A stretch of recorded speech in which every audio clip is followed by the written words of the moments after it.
രാത്രി പൂരത്തിന് മാറ്റുകൂട്ടി നടന്ന ഘടകക്ഷേത്രങ്ങളുടെ എഴുന്നള്ളത്ത് സ്വർണ്ണശോഭ ചൊരിയുന്നതായി.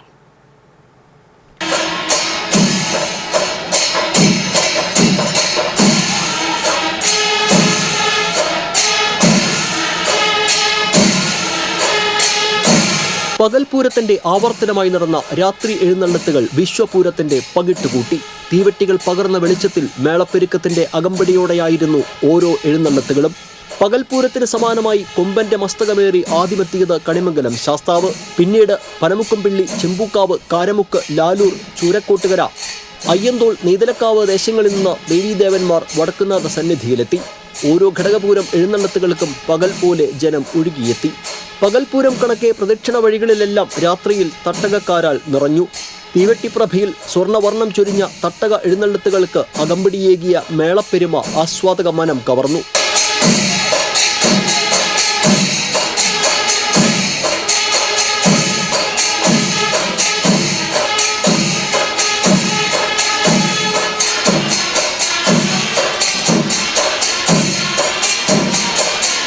മേടച്ചൂടിന്റെ അലോസരമില്ലാതെ തീവെട്ടിയിൽ ഗജരാജ ചന്തം കണ്ടും മേളം ആസ്വദിച്ചുമാണ് ഏവരും നഗരി വിട്ടത്.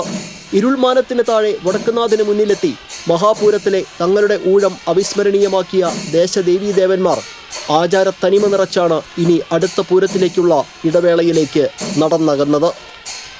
Festival desk TCV.